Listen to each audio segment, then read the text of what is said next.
Hello Mars and Pars! For today's video nga pala, tara samahan nyo nga po pala kami sa kaganapan ng aming buhay. Ngayong araw nga pala mga ka-Mars and Pars ay naglalakat nga pala kami kasi naghahanap nga pala kami kung saan pwedeng magpa-print. Galing na nga pala kami doon kung saan alam namin yung available yung printing, pero pagdating namin doon ay wala naman pala.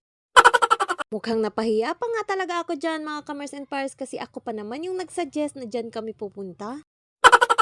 Kaya nung tinanong ulit ng aking mga kasama kung saan meron or kung saan pwede, abay bigla na lang talaga ako nanahimik, uy.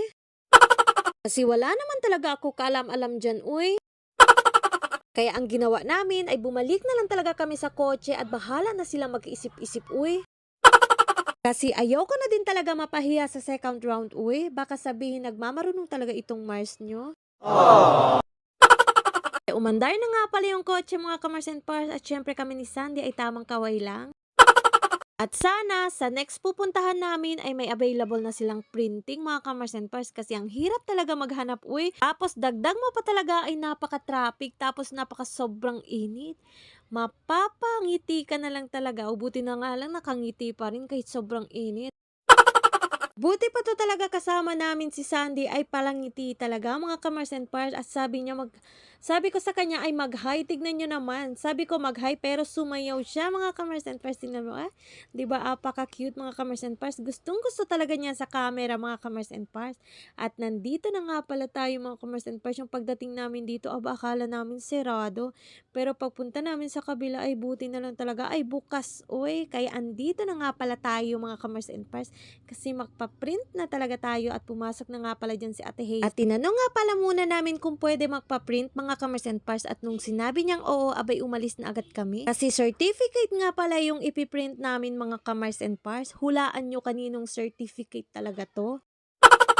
Kaya nung pumasok kami dito mga ka-Mars and Pars, agad-agad kami naghanap doon sa school supply kasi doon daw talaga nakadisplay yung mga certificate kaya pumunta agad kami dito. Habang nandito nga kami mga ka-Mars and Pars, hindi ko talaga maisip kasi kami ang magpapagawa ng certificate para sa sarili namin. Ano yun? Hindi ko talaga alam mga ka-Mars and Pars kung ano ang mararamdaman namin. Matatawa ba talaga kami? Or ma-excite kasi nga meron na kaming certificate?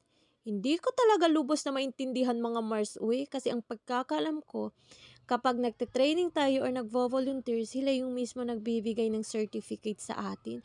Para 'di ba appreciation. O 'di ba? Yun. Pero dahil napakamasunurin namin mga ka-Mars and Pars, abay gumawa na nga lang pala kami. At binili namin at ginastusan namin to mga ka-Mars and Pars kasi gusto namin maganda ito. Pero kinabukasan mga ka-Mars and Pars, oras na para sa oath-taking at saka sa pagbibigay ng certificate. Aba, nung nakita namin yung certificate mga ka-Mars and Pars, abay ang daming mali.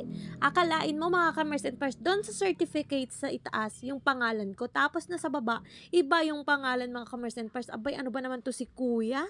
Napagastos pa talaga tuloy kami. Kuya, ikaw talaga. O siya mga ka-Mars and Pars, hanggang dito na lang talagang aking video. Bye-bye. Maraming salamat.